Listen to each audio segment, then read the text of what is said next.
The silent war of the galaxy looked peaceful from space. Bright stars burned quietly.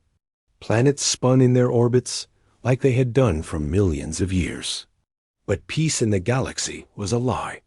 For decades, an invisible struggle had been happening. Not fought with fleets or armies, but with politics, trade, and secret influence. The powerful races, the Virith, the Core, the Ilari, all fought in this silent war, trying to gain control without open battle. And in the center of it all stood the Ilari Empire, ruled by Empress Celera, a queen whose word could change the fate of worlds. For the first time in generations, the Empire had a problem it could not solve with diplomacy or threats: the Empress's only daughter, Princess Liara, had reached the age where she had to choose a mate. Tradition demanded it. Law demanded it. The choice would decide not only her personal future, but the alliances and balance of power across the galaxy. Every royal marriage was a political weapon. On the day of the choosing, the royal palace on Alaris Prime was brighter than ever. Golden towers reached into the sky. White banners with the imperial crest waved in the warm wind. The grand hall was filled with alien nobles from 100 worlds. Warriors stood in decorated armor, waiting to be chosen. The air was thick with tension. This was not just about love. This was about who would control the throne one day. The princess entered the hall, walking slowly down the central path.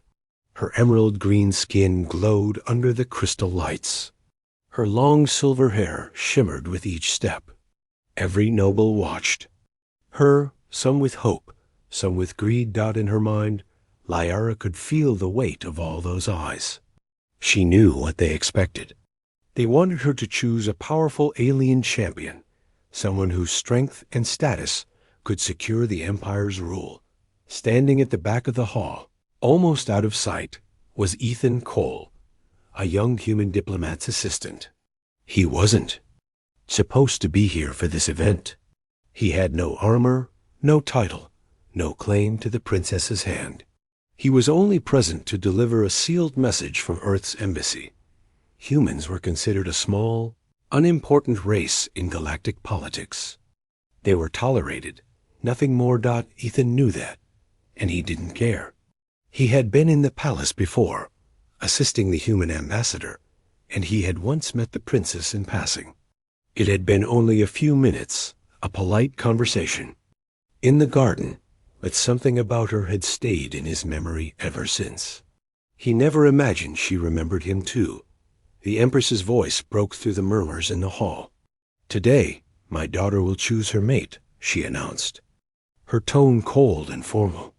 "She will choose one worthy of the Ilari bloodline, one worthy of the Empire." The alien warriors stepped forward one by one. Each was taller than a human, covered in ceremonial armor, weapons at their sides. Some bowed deeply, others stood proudly. They were the galaxy's elite, champions of their people. And, to everyone's surprise, the princess did not stop in front of any of them. She walked past the first warrior, past the second, past all of them. The hall fell silent. Every step she took echoed on the marble floor. She stopped near the back, right in front of Ethan. Her eyes met his. The same calm, steady gaze he remembered from the garden. But now there was something else in them: determination. The Empress frowned. The nobles shifted uncomfortably. Whispers started to rise in the crowd. Then the princess raised her hand and pointed at him. "I choose him," she said. For a heartbeat, no one moved. Then the hall erupted with gasps and shouts. Some laughed in disbelief. Others growled in anger. "A human?" One warrior snarled, "This is a joke." Another spat. The Empress's voice cut through the noise like a blade. "Silence." Her eyes locked on her daughter. "Princess Liara, you understand the weight of your choice?" "Yes, mother," the princess said without hesitation. "I have made my decision." The Empress turned to Ethan, her expression unreadable. "Then let it be known." If the human wishes to claim the hand of the princess, he must first prove himself worthy. He will face the trials of the Empire. The hall roared again, this time with anticipation. The trials were legendary. They had broken warriors from the strongest worlds. They were designed not to test love, but survival. Ethan stood frozen for a moment, processing what just happened. His heart pounded in his chest. He hadn't asked for this. He hadn't prepared for this. But as he looked at the princess, he saw no fear in her eyes, only trust. He straightened his back. "If that is the law," he said, "then I will face your trials." In that moment, the silent war of politics became something else entirely. This was no longer just about alliances and power.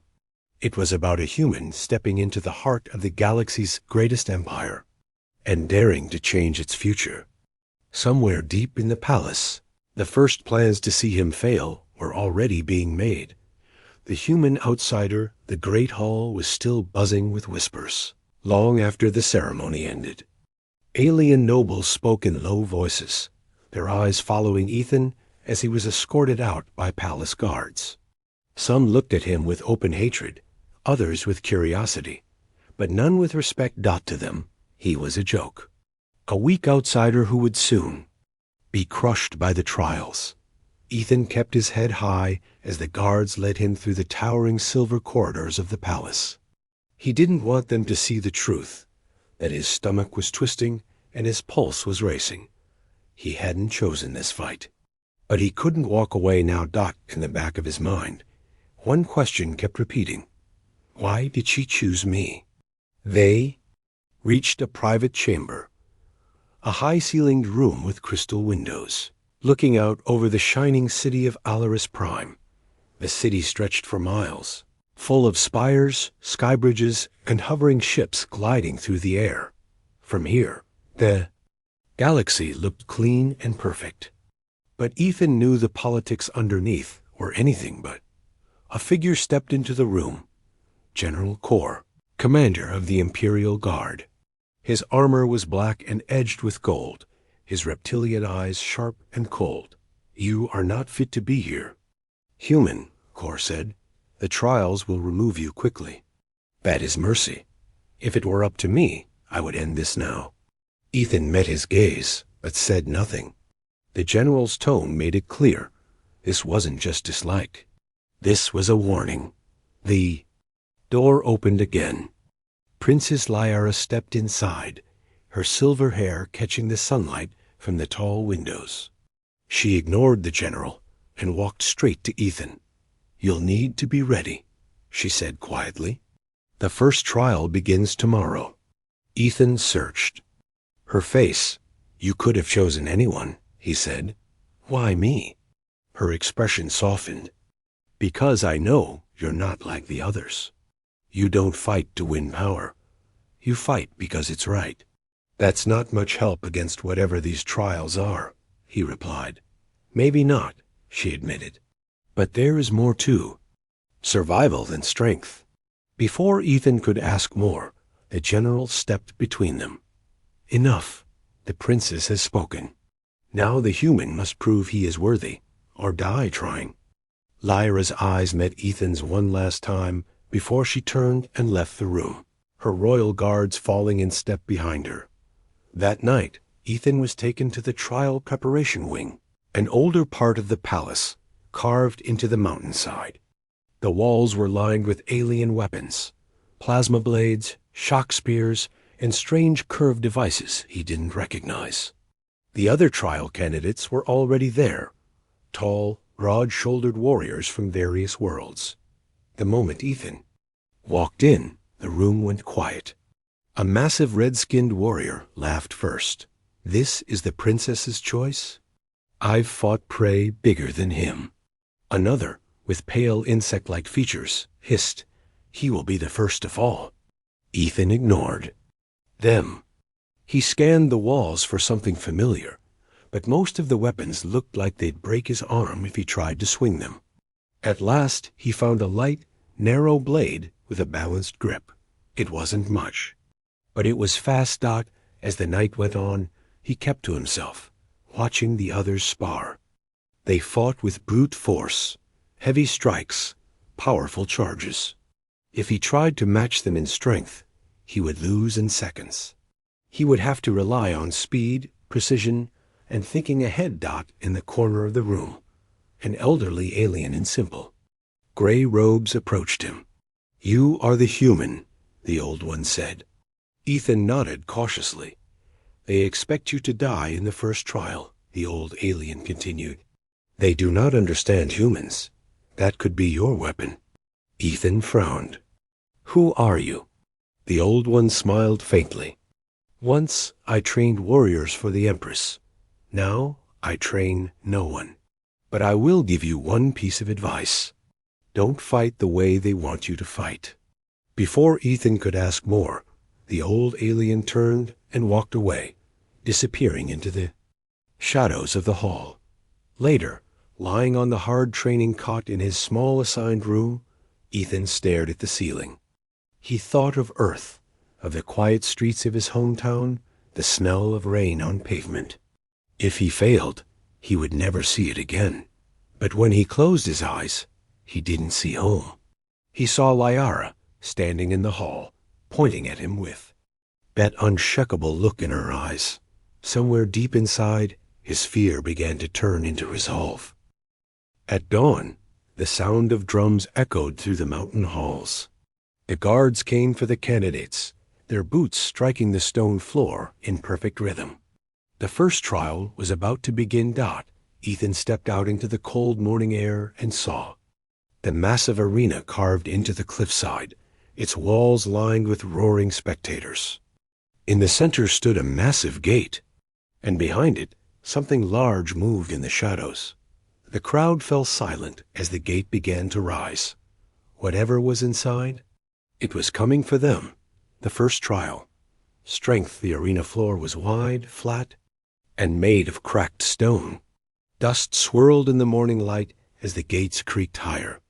The crowd's roars turned into a low hum of anticipation. Ethan stepped forward with the other challengers. They were all towering alien warriors in full combat armor, except him. He wore only light leather and carried the narrow blade he had chosen last night. His heart pounded, but his face stayed calm. The gate opened fully, and the beast stepped out. It was enormous, almost 3 times Ethan's height.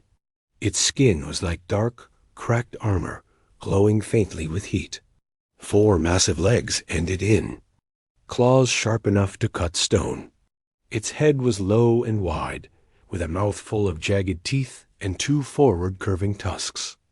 Steam rose from its nostrils with every breath. The crowd exploded in cheers. They had seen this beast before. It had killed champions in seconds. The announcer's voice rang out, deep and loud. "Behold, the trial beast of Alaris. Let the first challenge begin." The alien warriors raised their weapons and roared, charging forward. Ethan stayed where he was, watching. The beast lunged at the first warrior. Its claws smashed into his shield, throwing him backward into the arena. Wall. Another warrior swung a heavy axe, but the blade bounced off the creature's armor-like hide. The beast spun, its tail whipping like a steel cable, knocking 2 more to the ground. Ethan's mind raced. He couldn't fight it head-on. Its armor was too thick. He needed to find a weak spot. He crouched low, moving around the edge of the arena while the others kept the beast busy. Its movements were fast for its size, but it always dipped its head low before charging. Each time it did, a small gap appeared under its throat. Just for a second. That was it. A red-skinned alien near Ethan shouted, "Why are you hiding, human?" Afraid? Ethan didn't answer. His eyes stayed on the beast, counting its steps, learning its rhythm. The creature roared and lunged at another challenger. The alien tried to block, but was slammed into the ground. Before the beast could crush him, Ethan sprinted forward. He slid under the beast's neck just as it lowered its head to strike. With a quick, precise motion, he stabbed upward into the soft gap between its armored plates. The blade sank in deep. The beast let out a furious roar, twisting violently. Ethan rolled away, barely avoiding the sweep of its claws. The wound wasn't fatal, but it made the creature slower, angrier, and more focused on him. Now it was hunting him. The crowd roared as the beast charged. Ethan ran, staying just ahead of its snapping jaws. He darted between fallen pillars, forcing it to twist and turn. Every turn made its movements less sharp. Finally, he stopped near the wall and turned to face it. The beast roared and charged one last time. At the last second, Ethan jumped aside. The beast slammed into the wall, cracking the stone. Dazed, it lowered its head, and Ethan drove his blade into the wound a second time. This time, the creature collapsed, letting out a long, shuddering breath before going still.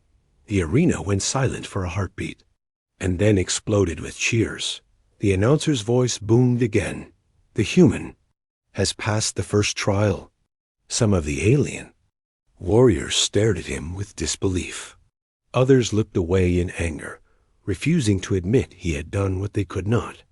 High above, Princess Lyra stood at the royal balcony, her lips curling into the smallest of smiles. Ethan pulled his blade free, his hands shaking slightly from the rush of adrenaline. He didn't feel like a champion, just someone who had survived. Back in the preparation hall, General Kor waited for him. "You think one victory means you belong here?" the general asked coldly. "The next trial will crush you. You don't have the strength to last." Ethan met his eyes. "Strength isn't the only way to win." The general's expression hardened. "We'll see." That night, Ethan sat alone in his small chamber, the sound of distant alien music drifting through the walls. He thought about the beast, about the way the crowd had roared, and about the princess's calm gaze from above. This was only the first step. Somewhere deep inside, he felt it. The trials were more than just tests. They were a battle for survival in a world where everyone wanted him gone, and the real danger hadn't even started. At dawn, the sound of drums echoed through the mountain halls.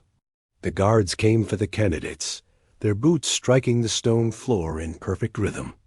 The first trial was about to begin. Ethan stepped out into the cold morning air and saw the massive arena carved into the cliffside, its walls lined with roaring spectators. In the center stood a massive gate, and behind it, something large moved in the shadows. The crowd fell silent as the gate began to rise. Whatever was inside, it was coming for them. The first trial.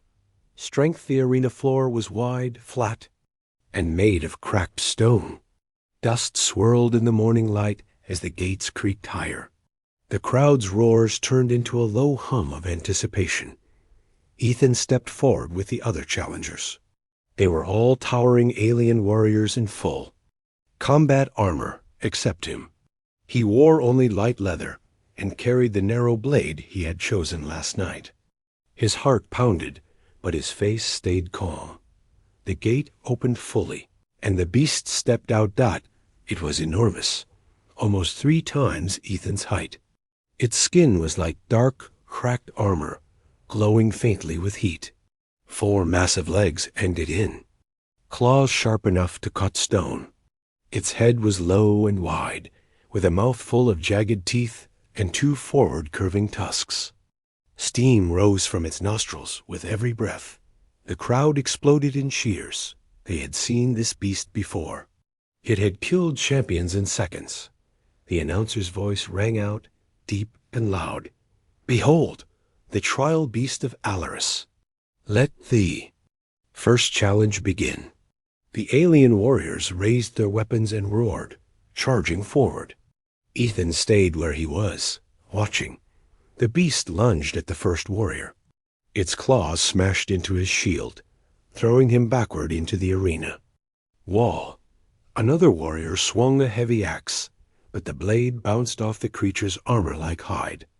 The beast spun, its tail whipping like a steel cable, knocking two more to the ground. Ethan's mind raced. He couldn't fight it head on. Its armor was too thick. He needed to find a weak spot. He crouched low, moving around the edge of the arena while the others kept the beast busy. Its movements were fast for its size, but it always dipped its head low before charging. Each time it did, a small gap appeared under its throat. Just for a second. That was it. A red-skinned alien near Ethan shouted, "Why are you hiding, human?" Afraid, Ethan didn't answer. His eyes stayed on the beast, counting its steps, learning its rhythm. The creature roared and lunged at another challenger. The alien tried to block, but was slammed into the ground. Before the beast could crush him, Ethan sprinted forward. He slid under the beast's neck just as it lowered its head to strike. With a quick, precise motion, he stabbed upward into the soft gap between its armored plates. The blade sank in deep. The beast let out a furious roar, twisting violently. Ethan rolled away, barely avoiding the sweep of its claws. The wound wasn't fatal, but it made the creature slower, angrier, and more focused on him. Now it was hunting him. The crowd roared as the beast charged. Ethan ran, staying just ahead of its snapping jaws. He darted between fallen pillars, forcing it to twist and turn. Every turn made its movements less sharp. Finally, he stopped near the wall and turned to face it. The beast roared and charged one last time. At the last second, Ethan jumped aside. The beast slammed into the wall, cracking the stone. Dazed, it lowered its head, and Ethan drove his blade into the wound a second time. This time, the creature collapsed, letting out a long, shuddering breath before going still. The arena went silent for a heartbeat, and then exploded with cheers. The announcer's voice boomed again. "The human has passed the first trial. Some of the alien." Warriors stared at him with disbelief. Others looked away in anger, refusing to admit he had done what they could not. High above, Princess Lyra stood at the royal balcony, her lips curling into the smallest of smiles. Ethan pulled his blade free, his hands shaking slightly from the rush of adrenaline. He didn't feel like a champion, just someone who had survived. Back in the preparation hall, General Kor waited for him. "You think one victory means you belong here?" the general asked coldly. "The next trial will crush you. You don't have the strength to last." Ethan met his eyes. "Strength isn't the only way to win." The general's expression hardened. "We'll see." That night, Ethan sat alone in his small chamber, the sound of distant alien music drifting through the walls. He thought about the beast, about the way the crowd had roared, and about the princess's calm gaze from above. This was only the first step. Somewhere deep inside, he felt it. The trials were more than just tests. They were a battle for survival in a world where everyone wanted him gone. And the real danger hadn't even started. The second trial. On the next morning, the palace was quieter than usual. No roaring crowds, no weapons being prepared. Instead, Ethan was escorted to the Hall of Voices, the council chamber, where the Empire's most powerful nobles met. The walls were lined with tall crystal pillars, each glowing faintly.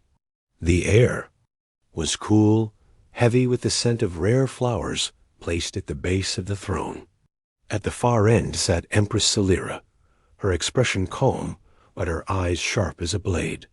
Princess Lyra stood to her right, silent. General Kor stepped forward. "The second trial," he announced, "will test the human's honor. He will prove he understands the laws of the Empire, or fail before us all." A long table of alien nobles sat in a crescent shape, their eyes fixed on Ethan. Some wore faint smiles, the kind people wear when they expect to watch someone fail. A tall noble with skin like polished bronze leaned forward. "We will give you a choice, human," he said in a voice smooth as silk. "You must settle a dispute between two great houses. One side has offered you wealth, The other, influence. Choose wrongly, and you insult the empire. Choose neither, and you show weakness. Choose for your own gain, and you prove you have no honor. The words were a trap. Ethan could feel it. If he took a bribe, he'd be called corrupt. If he refused both, they'd call him a coward. If he picked one house, the other would turn against him. It wasn't a test of honor. It was a test to make him lose no matter what. He glanced at Princess Lyara. She met his eyes briefly, but gave. Number signal. No hint. She wanted him to win this on his own. The two sides stepped forward. On the left, the House of Varric, proud, wealthy, wearing robes made of living silk. On the right, the House of Thaler, tall, sharp-eyed, carrying ceremonial blades. The dispute? A valuable moon between their territories. Both claimed it was theirs by ancient right. Ethan thought about what the nobles expected from him. They wanted him to take sides, or humiliate himself. So he decided to do something else entirely. He stepped toward the center of the hall and bowed slightly to the Empress. "If I may, Your Majesty," he said, "this trial is not about who is right. It is about the stability of your empire." A murmur moved through the hall. The nobles didn't like being told what their trial was really about. Ethan continued. "If the moon is given to one house, the other will be insulted. If it is taken from both, both will be insulted. So the only honorable solution is to give it to neither, but make it valuable to both." The Empress raised an eyebrow. "And how would you do that, human?" Ethan took a breath. "By declaring the moon imperial property, owned by the throne alone. Both houses must pay equal tribute to use it. Neither loses face, and both gain profit. The empire gains loyalty from both, and the moon is protected." Silence fell. The bronze-skinned noble from House Varric narrowed his eyes. The tall warrior from House Thaler's jaw tightened. But neither could deny the logic. They could not accuse him of favoritism without insulting the Empress herself. General Kor's face was unreadable, but there was a flicker of something, maybe surprise, in his eyes. Princess Lyra's lips curved into the faintest smile. The Empress spoke. "The human has chosen wisely. The dispute is ended. Let it be recorded.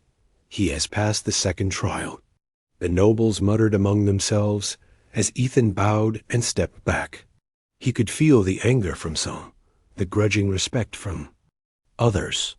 He had escaped their trap. For now, as the court dismissed, Lyra walked past him and spoke quietly, so only he could hear. "You saw the truth when they tried to blind you. That's rare here." "Something tells me it'll only get harder," Ethan replied. She didn't deny it. "Tomorrow's trial is not in a hall," she said. "It's in the wild." That evening, Ethan returned to his chamber. Instead of the cold marble and crystal of the palace, the next trial would be somewhere outside, somewhere dangerous. He didn't know the details, but the way Lyra said wild told him enough. This would not be politics. This would be survival. He looked out the window toward the distant mountains glowing in the light of Alaris's twin moons. The silent halls of the palace felt heavier now. Somewhere inside those walls, powerful people were already planning his failure, but the more they tried to break him, the more he felt the fire to prove them wrong. The third trial. Survival. The next morning, Ethan was taken far from the palace. A transport skimmer carried him and the other challengers across the shining city, past the crystal towers, and toward the dark line of mountains on the horizon. As the city disappeared behind them, the land grew wild, tangled forests, jagged cliffs, and deep valleys covered in mist. Finally, the skimmer stopped at the edge of a massive canyon. Down below was nothing but thick jungle, dark and alive with movement. General Kor stood waiting at the cliff's edge, his black armor gleaming in the pale light. "The third trial is survival," he said. "You will be left in the wilderness. For 3 days, no food, no water, no weapons except what you can find. When the sun rises on the 4th day, anyone still alive will be brought back." A few of the alien warriors smirked. To them, this was sport. To Ethan, it was a battlefield he'd never seen before. The guards herded the challengers to the edge of a tall drop. A platform extended over the canyon, and a lift lowered them down. Through the mist, the air grew warmer, wetter, and filled with the constant noise of alien wildlife. Deep growls, high-pitched screeches, and the rustle of unseen creatures in the trees. When the lift stopped, the ground beneath was soft with moss and scattered with massive roots. The air smelled of flowers and rot. The signal horn sounded from above. The trial had begun. Immediately, the bigger warriors spread out. Some pushed into the jungle alone. Others formed small hunting groups. Ethan stayed still for a moment, letting them go ahead. Running blindly into the unknown was the fastest way to die. He began moving slowly, scanning the ground and trees. Within minutes, he spotted his first danger, a vine that looked normal but twitched when he got close. It was a carnivorous plant waiting for prey.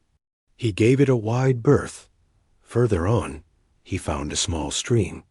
The water looked clear, but bubbles rose from the sand beneath. He remembered something from his training on alien worlds. Some water sources hid creatures under the surface, ready to drag you under. He moved on, still thirsty. By midday, the air was heavy with heat. He found a cluster of tall, fruit-bearing plants. The fruit's skin was pale blue with faint cracks. He tested one by scraping it with his blade. The inside smelled sweet, and he risked a small bite. It was safe. He ate enough to take away the worst of his hunger, then collected a few more in a woven leaf pouch. As night approached, the jungles. Noises changed. The calls of birds and insects faded. Something larger was moving now. Ethan climbed halfway up a wide tree with twisting branches and made a small platform from vines and leaves. From up here, he could see faint lights in the distance, maybe other challengers making campfires. He decided against one. Light would only attract predators. Sometime deep into the night, he woke to the sound of movement below. Through the leaves, he saw a shape, low to the ground, with glowing orange eyes. It circled the base of the tree, sniffing the air. Its skin was scaled and dark, its body built for silent hunting. Ethan held his breath. The creature stayed for what felt like hours before slipping away into the darkness. Only when he was sure it was gone did he allow himself to sleep again. On the second day, Ethan came across trouble of another kind.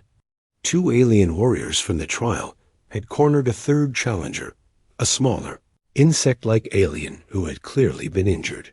They were taking his supplies, laughing as he tried to defend himself. Ethan stepped forward. "Leave him." The larger of the 2 laughed. "And if we don't?" Ethan didn't attack directly. Instead, he cut a thick vine above their heads. It dropped into the bushes with a loud rustle, and the air filled with an angry buzzing. Swarm of small, stinging winged creatures burst out, chasing the 2 bullies into the trees. Ethan helped the injured alien up and shared some of his fruit. Grateful, the alien told him of a safe path back toward the canyon's edge. By the 3rd night, Ethan's body ached from the constant movement, heat, and hunger. But he was still alive, and now he had an ally. The insect-like alien stayed close, helping him avoid dangerous areas. When the sun rose on the 4th day, a horn sounded from above. A lift descended into the jungle to retrieve the survivors. Only 6 of the original challengers returned. Some were injured. Others had not made it. When Ethan stepped off the lift, the crowd at the canyon's edge was already gathered. Princes. Liara was there, her gaze steady as always. General Kor watched him with a tight jaw, clearly unhappy that the human had survived yet again. The Empress raised her voice. "The human has passed the third trial." Ethan said nothing, but inside, he felt the fire burn hotter. 3 trials down. Only the hardest ones remained, and the next would bring him face to face with a warrior who actually wanted to kill him. The last challenge. Combat the arena was full again. Stone walls towered over the circular battlefield, and every seat was packed with roaring spectators. Bright banners hung from the high balconies, each carrying the crest of the Empire. The air was electric. Everyone knew the final trial of the day would not be survival or politics. It would be a fight to the death. Ethan stood at one end of the arena. Across from him, his opponent entered through a massive iron gate. The alien warrior was huge, even taller than the beast from the first trial. His armor was thick black metal with sharp edges, his shoulders broad as a wall. A heavy war spear rested in his hands, the tip glowing faintly with energy. This was Vorath, champion of the Core Dominion, undefeated in dozens of arena fights. The crowd chanted his name in a deep, rolling rhythm. "Vorath! Vorath! Vorath!" General Kor's voice echoed through the arena. "This is the trial of combat. Victory comes only by disabling your opponent or forcing them to yield. There will be no mercy." The signal horn sounded. Vorath moved first. Despite his size, he was fast. The spear shot forward like a lightning bolt. Ethan barely rolled out of the way, the tip striking the ground with a crack that sent dust into the air. Ethan circled, keeping his distance. He knew he couldn't match Vorath's raw power. Every hit from that spear could break bone or end the fight instantly. His only chance was to stay quick and make Vorath waste energy. Vorath swung again, the spear sweeping in a wide arc. Ethan ducked low, feeling the air rush over his head. He dashed in, aiming a quick strike at the gap in Vorath's side armor, but the warrior turned, blocking with his elbow and shoving Ethan back. The crowd roared with excitement. They loved seeing the human pushed to the edge. Vorath's voice rumbled through the arena. "You move well, for prey." Ethan didn't answer. He was watching, waiting, noticing the slight pause Vorath made after every wide swing. It was small, but it was there.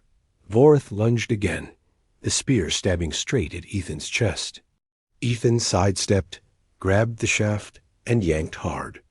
The move didn't take the weapon from Vorath's grip, but it pulled him forward off balance. Ethan used the moment to strike at the warrior's leg, his blade scraping across the joint in the armor. Vorath growled, stepping back. It wasn't a serious wound, but it was a start. The crowd's chants grew louder. Some were now calling Ethan's name, others still cheering for Vorath. Princess Liara watched from the royal balcony, her expression unreadable, but her eyes sharp on every move. Vorath attacked harder now, swinging with brutal strength. Ethan dodged again and again, each time feeling the force of the strikes in the Uster, ground beneath his feet. But Vorath's breathing was getting heavier. The pauses between his attacks were growing. Ethan decided to take a risk. When Vorath swung wide again, Ethan didn't retreat. Instead, he stepped inside the arc of the swing, close enough to feel the heat from the warrior's armor. He slammed his elbow into the gap under Vorath's arm, and then kicked at his knee. Vorath staggered, and Ethan went for the spear. He grabbed the shaft with both hands and twisted hard. This time, the weapon tore free. The crowd erupted. Vorath, unarmed, stepped back a few paces, his eyes narrowing. Then, with a roar, he charged.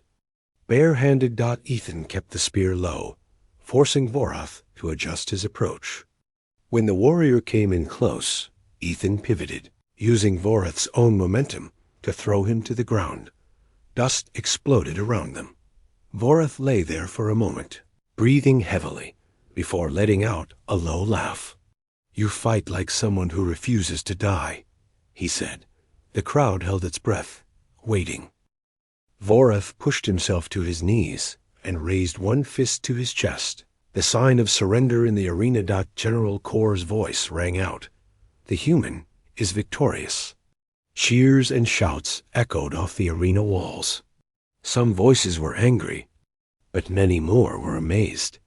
Ethan dropped the spear and stepped back, chest rising and falling as adrenaline still rushed through him.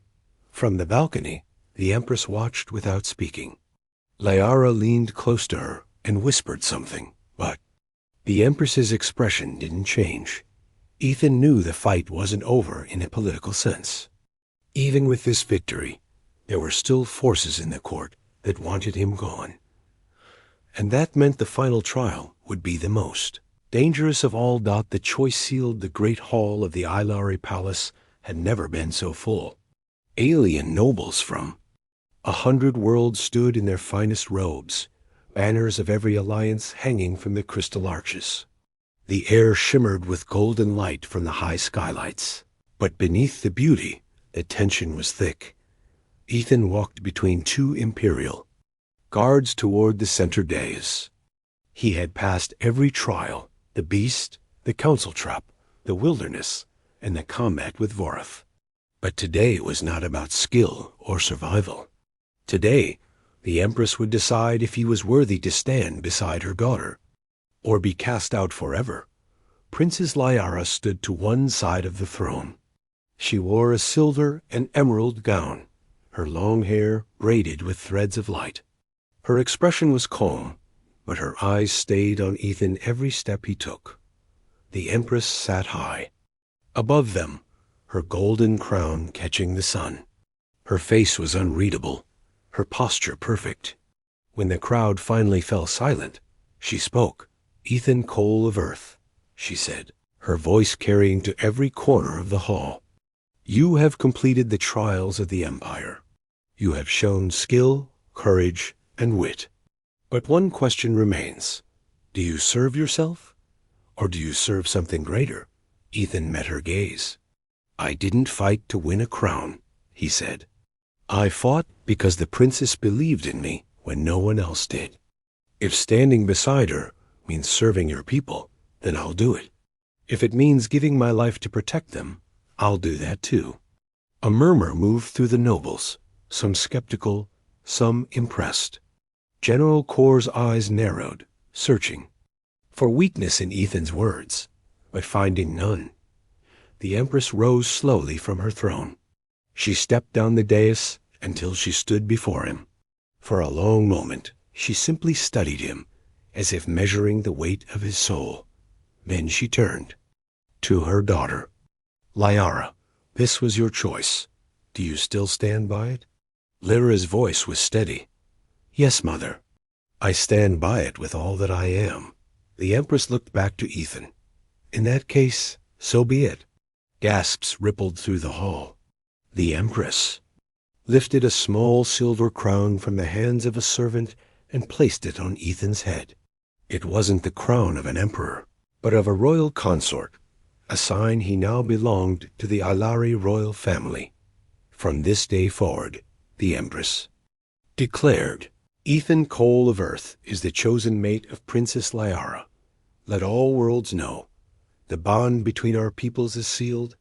The crowd erupted, cheers, applause, but also angry shouts from those who opposed the union. Some nobles turned and stormed out. Others bowed deeply in respect. The sound was a mix of triumph and protest, echoing through the golden hall. Liara stepped forward and took Ethan's hand. For the first time since the trials began, she smiled openly. "I knew you would make it," she whispered. Ethan squeezed her hand, feeling the weight of everything that had happened. The trials, the fights, the dangers, all leading to this moment. From the shadows along the wall, General Kor watched. His face was hard, but there was a faint flicker in his eyes. Not approval, but acknowledgement.